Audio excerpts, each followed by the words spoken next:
ನಮ್ಮ ಜೊತೆಗೆ ಹೈಕೋರ್ಟ್ನ ವಕೀಲರು ಶಂಕರಪ್ಪ ಅವರು ಇದ್ದಾರೆ. ಸರ್ ನಮಸ್ತೆ, ಕಾರ್ಯಕ್ರಮಕ್ಕೆ ಸ್ವಾಗತ ನಿಮಗೆ. ನಮಸ್ಕಾರ ಸರ್. ಜೊತೆಗೆ ಹಿರಿಯ ವಕೀಲರು ಅನಿಲ್ ಬಾಬು ಅವರು ಕೂಡ ಜಾಯ್ನ್ ಆಗ್ತಾ ಇದ್ದಾರೆ. ಸರ್ ನಮಸ್ತೆ ಅನಿಲ್ ಜಿ, ಕಾರ್ಯಕ್ರಮಕ್ಕೆ ಸ್ವಾಗತ. ಎಸ್, ನಾನು ಮೊದಲಿಗೆ ಶಂಕರಪ್ಪ ಸರ್ ಹತ್ರ ಮಾತಾಡ್ತೀನಿ. ಸರ್, ಇವತ್ತಿನ ಒಂದು ಏನು ಜೀವಾವಧಿ ಶಿಕ್ಷೆ ಅಂತ ತೀರ್ಪು ಪ್ರಕಟ ಆಯಿತು, ಇದ್ರ ಬಗ್ಗೆ ಏನು ಮಾತನಾಡ್ತೀರಿ ಸರ್? ಮೊದಲನೇದಾಗಿ ಏನು ಹೇಳ್ತೀರಿ, ನೀವೊಬ್ಬ ವಕೀಲರಾಗಿ ಹಿರಿಯರಾಗಿ ಏನು ಹೇಳ್ತೀರಿ ಸರ್ ಇದ್ರ ಬಗ್ಗೆ?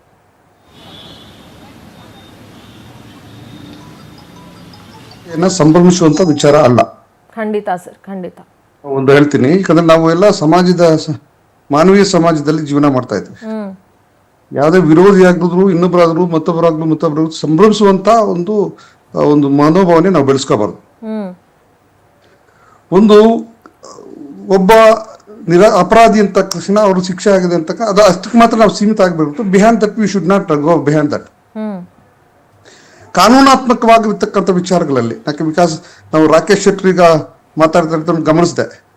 ರಾಕೇಶ್ ಶೆಟ್ಟರ್ ಮಾತಾಡಿದಂಗೆ ನಾವು ವಕೀಲರಾಗಿ ಮಾತಾಡ್ಲಿಕ್ಕೆ ಆಗೋದಿಲ್ಲ. ಹೌದಲ್ಲ ರಾಕೇಶ್ ಶೆಟ್ಟರ್, ನೀವು ಹೇಳ್ಬೇಕು. ಯಾಕಂದ್ರೆ ನಾನು ಯಾಕೆ ಈ ಮಾತನ್ನು ಹೇಳ್ತೀನಿ ಅಂದ್ರೆ, ಮಹಾತ್ಮ ಗಾಂಧೀಜಿಯವರು ಒಂದು ಮಾತು ಹೇಳ್ತಾರೆ, 222 ದಿವಸ ಯಾವುದೇ ಒಬ್ಬ ವ್ಯಕ್ತಿ ಜೈಲಲ್ಲಿದ್ದಾಗ ಆ ವ್ಯಕ್ತಿ ಬದಲಾವಣೆ ಆಗುವಂತ ಸಾಧ್ಯತೆಗಳು ಜಾಸ್ತಿ ಇರ್ತವೆ, ಬದಲಾವಣೆ ಆಗ್ತಾರೆ ಅಂತಕ್ಕಂಥ ಒಂದು ಮಾತನ್ನ ಮಹಾತ್ಮ ಗಾಂಧೀಜಿಯವರು ಹೇಳ್ತಾರೆ.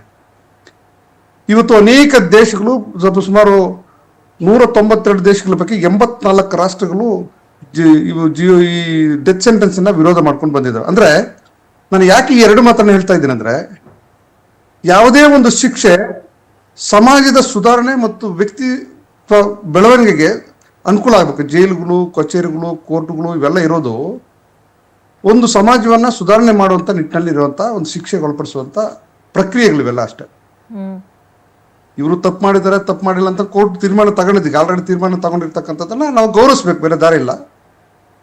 ಬಟ್ ಇವ್ರು ಅದನ್ನ ಚಾಲೆಂಜ್ ಮಾಡ್ತಕ್ಕಂಥದ್ದು ಅದನ್ನೇ ಅಂತಿಮ ತೀರ್ಪು ಅಂತ ಹೇಳ್ಬಿಟ್ಟು ಹೇಳಕ್ಕಾಗೋದಕ್ಕೆ ಸುಪ್ರೀಂ ಕೋರ್ಟ್ ವರೆಗೂ ಇದನ್ನ ಚಾಲೆಂಜ್ ಮಾಡುವಂತ ಅವಕಾಶಗಳು ಇರ್ತವೆ.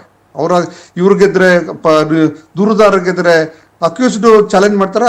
ಅಕ್ಯೂಸ್ಡ್ ಏನಾದ್ರು ಅಕ್ವಿಟಲ್ ಖುಲಾಸೆ ಇದ್ರೆ ದೂರುದಾರ ಚಾಲೆಂಜ್ ಮಾಡ್ಕೊಡುವಂತ ಅವಕಾಶ ಈ ಕಾನೂನು ಪ್ರಕ್ರಿಯೆಯಲ್ಲಿ ನಮ್ಮ ದೇಶದಲ್ಲಿ, ನಮ್ಮ ವ್ಯವಸ್ಥೆಯಲ್ಲಿ ಅಳವಡಿಕೆ ಮಾಡ್ಕೊಂಡಿರ್ತಕ್ಕಂಥ ನಾವು ಕಾಣ್ತೀವಿ. ಆದ್ರೆ ಈ ಸತ್ಯಾಸತ್ಯತೆ ಅಂತಕ್ಕಂಥದ್ದು ಅವ್ರವ್ರಿಗೆ ಬಿಟ್ಟಿರ್ತಕ್ಕಂಥ ವಿಚಾರ. ನಾವು ಅದನ್ನ ಕೂಲಂಕಷವಾಗಿ ನಾವು ತೀರ್ಮಾನ ತಗೊಳ್ಳೋಕ್ಕಾಗಲ್ಲ. ಈಗ ಆಲ್ರೆಡಿ ಕೋರ್ಟ್ ಅವರು ತೀರ್ಮಾನ ತಗೊಳ್ಳುವಂಥದ್ದು, ಕೋರ್ಟ್ ಅವರು ಇದು ಏನು ಸಾಕ್ಷಿ ಹೇಳಿಕೆಗಳು ಮತ್ತು ಸಾಕ್ಷ್ಯಾಧಾರಗಳ ಆಧಾರದ ಮೇಲೆ ಶಿಕ್ಷೆಯನ್ನು ಕೊಟ್ಟಿರ್ತಕ್ಕಂಥ ನಾವು ಗಮನಿಸ್ತೀವಿ. ರೈಟ್ ಸರ್, ಮಾತಾಡ್ತೀನಿ ಸರ್. ಇನ್ನೊಂದು ಅದನ್ನೇ ಅಂತಿಮ ಆಗೋದಿಲ್ಲ. ಯಾವುದೇ ಕಾರಣಕ್ಕೂ ಸಹ ವ್ಯಕ್ತಿಗತವಾಗಿ, ವೈಯಕ್ತಿಕವಾಗಿ ನಾವು ಚರ್ಚೆ ಮಾಡುವಂತದ್ದು ಒಳ್ಳೆ ಬೆಳವಣಿಗೆ ಅಲ್ಲ. ಮುಂದುವರಿಸ್ತೀನಿ ಸರ್, ನನ್ನ ಜೊತೆ ಶಂಕರಪ್ಪ ಸರ್, ನಾನು ಮಾತು ಮುಂದುವರಿಸ್ತೀನಿ. ಅನಿಲ್ ಬಾಬು ಅವ್ರದ್ದು ಒಂದು ರಿಯಾಕ್ಷನ್ ತಗೊಳ್ತೀನಿ. ಅನಿಲ್ ಬಾಬು ಅವರೇ, ಇವತ್ತಿನ ತೀರ್ಪಿನ ಬಗ್ಗೆ ನಿಮ್ಮ ಒಂದು ಒಪಿನಿಯನ್ ಏನ್ ಹೇಳ್ತೀರಿ? ಅಂದ್ರೆ ಅತ್ಯಾಚಾರ ಪ್ರಕರಣದಲ್ಲಿ ಇದು ಗರಿಷ್ಠ ಶಿಕ್ಷೆ ಅಂತ ಕೂಡ ಹೇಳಲಾಗುತ್ತೆ.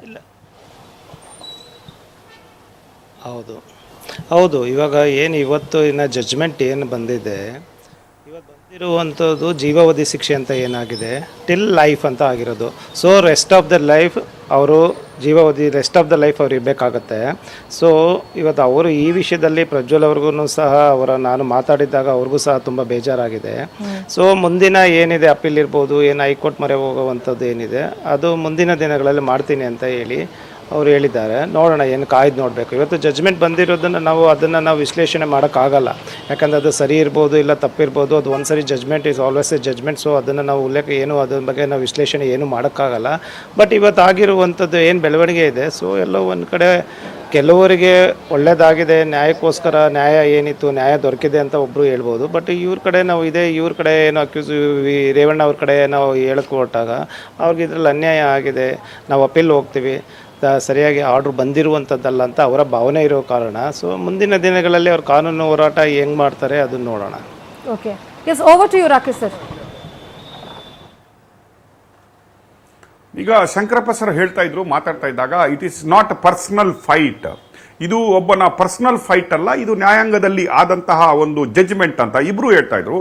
I totally appreciate. ನಾವು ಇದನ್ನು ಸಂಭ್ರಮಿಸುವ ದಿನ ಅಲ್ಲ ಅಂತ ನಾನು ನಿಮಗೆ ಸ್ಟಾರ್ಟಿಂಗ್ ಹೇಳಿದೆ. ಆದರೆ ಇಲ್ಲಿ ರೇಪಿಸ್ಟ್ ಅಂತ ಗುರುತಿಸಿಕೊಂಡವನು, ಇಲ್ಲಿ ರೇಪಿಸ್ಟ್ ಆದವನು ನಾರ್ಮಲ್ ಪರ್ಸನ್ ಅಲ್ಲ. ಇಲ್ಲಿ ಒಬ್ಬ 2019ರಿಂದ ಜನರಿಂದ ಆಯ್ಕೆಯಾಗಿ MP ಪಟ್ಟವನ್ನು ಅಲಂಕರಿಸಿದ್ದವನು. ಅದು ಮಾತ್ರ ಅಲ್ಲ, 3 ಜನರೇಷನ್. ಈಗ ನೋಡಿದ್ರೆ ಅವರ ವಕೀಲರೇ ಇವತ್ತು ಒಂದು ಪಾಯಿಂಟ್ ಅನ್ನು ಇಡ್ತಾರೆ, ನಮ್ಮ ಕ್ಲೈಂಟ್ ಏನಿದ್ದಾರೆ ಪ್ರಜ್ವಲ್ ಅವರಿದ್ದಾರೆ, ತುಂಬಾ ಕಿರಿಯರಿದ್ದಾರೆ, 3 ಜನರೇಷನ್ ಇಂದ ಅವರು ರಾಜಕೀಯವನ್ನು ಹೊಂದಿದಂತಹ ಕುಟುಂಬದವರಾಗಿದ್ದಾರೆ ಅನ್ನುವ ಒಂದು ಪಾಯಿಂಟ್ ಅನ್ನು ಹಾಕ್ತಾರೆ. ನೋಡಿ, ಇಲ್ಲಿ ದೇಶದ ಮಾಜಿ ಪ್ರಧಾನಮಂತ್ರಿ ಆದವರು ಅಲ್ಲದೆ ರಾಷ್ಟ್ರೀಯ ಜನತಾದಳದ ಅಧ್ಯಕ್ಷರು, ಅವರ ಇಡೀ ಫ್ಯಾಮಿಲಿಯನ್ನು ಕರ್ನಾಟಕವನ್ನು ಆಳಿತ್ತು. ಅದು ಮಾತ್ರ ಅಲ್ಲ, ಒಂದು ಸಮುದಾಯದಲ್ಲಿ ಪ್ರಬಲ ಲೀಡರ್ ಆಗಿ ಗುರುತಿಸಿಕೊಂಡವರು. ಇವರ ಮನೆಯಲ್ಲಿ 4 ನ್ಯಾಯವನ್ನು ಇವರು ಸಮಾಜಕ್ಕೆ ಕೊಡುವವರು. ಇವರನ್ನು ಜನಗಳು, ಮತದಾರರು ಇವರನ್ನು ತಮ್ಮ ದೊರೆಗಳಂದು ಇವರನ್ನು ಆರಿಸಿಕೊಟ್ಟು ಕಳಿಸಿದಾಗ, ಇವರಲ್ಲಿ ಜನಗಳು ತಮ್ಮ ಕಷ್ಟ ಸುಖಗಳನ್ನು ಹೇಳಿಕೊಂಡು ಮನೆಗೆ ಹೋದಾಗ, ಇವರ ಮನೆಗೆ ಕೂಲಿಗೆ ಹೋದ ತಂದೆ ತಾಯಂದಿರನ್ನು ಲೈವ್ ಅಲ್ಲಿ ರೇಪ್ ಮಾಡಿ ಅದನ್ನು ರೆಕಾರ್ಡ್ ಮಾಡಿ, ಇವತ್ತು ಕೋರ್ಟಿನ ಏನು ವಿಶ್ಲೇಷಣೆ ಇದೆ, ಈಗ ಜಡ್ಜ್ಮೆಂಟ್ ಗಳನ್ನು ನಾವು ಕರೆಕ್ಟ್ ಅದನ್ನು ಮುಂದೆ ಯಾರು ಒಂದು ಸೈಡ್ ಒಪ್ಪುದಿರಬಹುದು, ಒಂದು ಸೈಡ್ ಒಪ್ಕೊಳ್ಬಹುದು, ಅಥವಾ ಅದನ್ನು ಅವರು ಹೈಕೋರ್ಟ್ ಅಲ್ಲಿ ಅಪೀಲ್ ಮಾಡಬಹುದು, ಅಪ್ ಟು ಸುಪ್ರೀಂ ಕೋರ್ಟ್ ವರೆಗೆ. ಪ್ರಜಾಪ್ರಭುತ್ವದಲ್ಲಿ ನ್ಯಾಯಾಂಗ ವ್ಯವಸ್ಥೆಯಲ್ಲಿ ಸುಪ್ರೀಂ ಕೋರ್ಟ್ ಮಾತ್ರ ಅಲ್ಲ, ಪುನಃ ಕ್ಷಮಾದಾನವಾಗಿ ರಾಜ್ಯಪಾಲರ ಹತ್ರ ಬಂದು ರಾಷ್ಟ್ರಪತಿಯವರಿಗೆ ಹೋಗಬಹುದು. That is every chances, everybody, ಎಲ್ಲರಿಗೂ ಸಿಗುತ್ತೆ. ಅಂದ ಮಾತ್ರಕ್ಕೆ ಇವತ್ತು ಕೋರ್ಟ್ ಏನು ಸುಮ್ಮನೆ ಕೂತ್ಕೊಂಡು ಯಾವುದನ್ನು ಪರಿಶೀಲನೆ ಮಾಡದೆ, ಸಾಕ್ಷಿಗಳನ್ನು ಕರೆದು ಕೂಲಂಕುಷವಾಗಿ ಪರಿಶೀಲನೆ ಮಾಡದೆ ಆರ್ಡರ್ ಅನ್ನು ಕೊಟ್ಟಿಲ್ಲ. ಅದನ್ನು ನಾವು ಪರಿಗಣನೆ ಮಾಡಬೇಕಾಗತ್ತೆ. ಮತ್ತೆ ಯಾರು ಮಾಡಿದ್ದಾರೆ, ಯಾವ ಮನೆತನದವರು ಮಾಡಿದ್ದಾರೆ, ಅವನ ಪೋಸ್ಟ್ ಏನು, ಅವನು ಯಾಕಾಗಿ ಜನಸೇವೆನೇ ಜನಾರ್ದನ ಸೇವೆ ಅಂತ ನಾವು ಹೇಳ್ತೀವಿ. ಒಂದೊಂದು ಮತಭಿಕ್ಷೆಯನ್ನು ನಾವು ಅವರಿಗೆ ಹಾಕುವಾಗ, ಮತದಾರರು ಒಂದೊಂದು ತಾಯಿಯಂದ್ರು ತಂಗಿಯಂದ್ರು ಹಾಕುವಾಗ, ಇವನು ನಮ್ಮನ್ನು ಉದ್ಧಾರ ಮಾಡ್ತಾನೆ, ಇವನು ನಮ್ಮ ಕಷ್ಟ ಸುಖಗಳನ್ನು ಪರಿಹರಿಸ್ತಾನೆ, ಇವನು ನಮ್ಮ ದೇಶವನ್ನು ಉದ್ಧಾರ ಮಾಡ್ತಾನೆ ಹಾಕುವುದು ವಿನಃ ತನ್ನನ್ನು ತಾನು ರೇಪ್ ಮಾಡಿಕೊಳ್ಳಲು ಅಥವಾ ತಾನು ಕೂಲಿಗೆ ಹೋದಾಗ, ಬಿಡಮ್ಮ ನಾನು ನಿನ್ನ ತಾಯಿಗಿಂತಲೂ ಚೆನ್ನಾಗಿದ್ದೀನಿ, ತಾಯಿಗಿಂತಲೂ ಒಳ್ಳೆ ವಯಸ್ಸು, ನಾನು ಹೆಚ್ಚಿನ ವಯಸ್ಸು, ನನ್ನನ್ನು ಬಿಟ್ಟು ಬಿಡಂತ ಕಾಲು ಲೈವ್ ಅಲ್ಲಿ ಅದನ್ನು ಬಟ್ಟೆ ಬಿಚ್ಚಿಸಿ ನಾವು ನೋಡಿದ್ವಿ. ಆ ವಿಡಿಯೋಗಳನ್ನು ನಾವು ಪರಿಶೀಲಿಸಿದ್ವಿ, ಕೋರ್ಟ್ನು ಪರಿಶೀಲಿಸಿ ಟೆಕ್ನಿಕಲ್ ಎವಿಡೆನ್ಸ್ಗಳಲ್ಲಿ ಅದು ಪ್ರಜ್ವಲ್ ರೇವಣ್ಣ ಅಂತಾನೆ ಗುರುತಿಸಿದ ಮೇಲೆನೆ ಕೊಟ್ಟಿರುತ್ತೆ. ಆಲ್ ಟೆಕ್ನಿಕಲ್ ಎವಿಡೆನ್ಸ್ ಮತ್ತೆ ಸರ್ಕಮ್ಸ್ಟೆನ್ಸಸ್ ಎವಿಡೆನ್ಸ್ ಮತ್ತೆ ಏನು ವಿಡಿಯೋಗಳು ಸಿಕ್ಕಿದಾವೆ ಮತ್ತೆ ಯಾರು ಸಂತ್ರಸ್ತೆ ಇದ್ದಾಳೆ ಎಲ್ಲ ಆಧಾರಗಳನ್ನು ಕೂಲಂಕುಷ ಪರಿಶೀಲಿಸಿ ಕೊಟ್ಟಿದೆ. ನೋಡಿ, ನಾನು ನಿಮ್ಗೆ ಹೇಳ್ತಾ ಇದ್ದೀನಿ, yes, exercise of legal opinions ಮತ್ತೆ ಅದನ್ನು ಎಕ್ಸಸೈಸ್ ಮಾಡೋದು ಅವರ ಹಕ್ಕು, ಅವರ ಜನ್ಮಸಿದ್ಧ ಹಕ್ಕು. ಅದು ಅವರು ಹೋಗ್ತಾರೆ, ಅದು ಹೋಗ್ತಾರೆ, ಅದು ಏನು ಆ ಫೈಟ್ ಇಲ್ಲಿಗೆ ನಿಲ್ಲಲ್ಲ. ಆದರೆ ಇವತ್ತೊಂದು ಕಾಮನ್ ಪರ್ಸನ್ಗೆ ಇದು ಸಂಭ್ರಮಾಚರಣೆ ಅಲ್ಲ, ನಾನು ಹೇಳ್ತಾ ಇದ್ದೀನಿ ಸಂಭ್ರಮಾಚರಣೆ ಅಲ್ಲ. ಆದರೆ ಇದು ಒಬ್ಬ ಬಡವನಿಗೆ, ಒಬ್ಬ ಸಂತ್ರಸ್ತರಿಗೆ ಎಂತಹದ ಪ್ರತಿಷ್ಠತೆ ಇರಲಿ, ಯಾವುದೋ ಪ್ರಧಾನಮಂತ್ರಿ ಇರಲಿ, ಮಾಜಿ ಪ್ರಧಾನಮಂತ್ರಿ ಇರಲಿ, ಎಂತಹ ಪ್ರತಿಷ್ಠತೆ ಕೂಡ ಇರಲಿ, ಆದ್ರೂ ಕೂಡ ಒಂದು ನ್ಯಾಯಾಂಗಕ್ಕೆ ಹೋದ ಮೇಲೆ ಆ ಪ್ರತಿಷ್ಠಿತೆಗೆ ಎಲ್ಲೂ ಬೆಲೆ ಇಲ್ಲ. ನ್ಯಾಯಾಂಗದಲ್ಲಿ ನಾವು ಹೋಗಿ ಮಾಡಿದ್ರೆ ನ್ಯಾಯ ಸಿಗುತ್ತೆ. ನಾನು ಹೇಳೋದು ಸೆಟ್ರಿಗೆ ಒಂದೇ ಒಂದು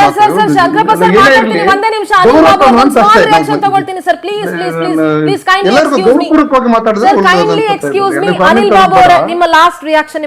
ರೆಸ್ಪೆಕ್ಟಬಲ್ ಆಗಿ ಮಾತಾಡಿದ್ರೆ ಒಳ್ಳೇದು ಅನ್ಸುತ್ತೆ ಅಂತ ನನಗೆ ಅಭಿಪ್ರಾಯ. ಸಿಟ್ರೆ ವೈಯಕ್ತಿಕವಾಗಿ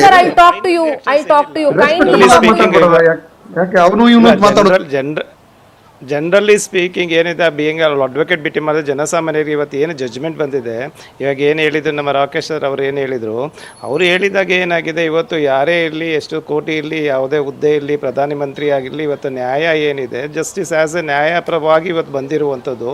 so we have to accept that. ಅದು ಹೌದು, ಇವತ್ತು ಏನಾಗಿದೆ, ಎವಿಡೆನ್ಸ್ ಇರ್ಬೋದು, ಎಲ್ಲ ಕೂಲಂಕುಷವಾಗಿ ಎಲ್ಲ ರೀತಿಯಲ್ಲೂ ಪರಿಶೀಲನೆ ಮಾಡಿ ಒಂದು ಜಡ್ಜ್ಮೆಂಟ್ ಬಂದಿರುವಂಥದ್ದು ಇವತ್ತು. ಅದು ಜಡ್ಜ್ಮೆಂಟ್ ಅದು. So generally speaking have to accept the judgment. So ಅದನ್ನು ನಾವು ಅಕ್ಸೆಪ್ಟ್ ಆಗಲ್ಲ ಅಂತ ನಾವು ಹೇಳೋಕ್ಕಾಗಲ್ಲ.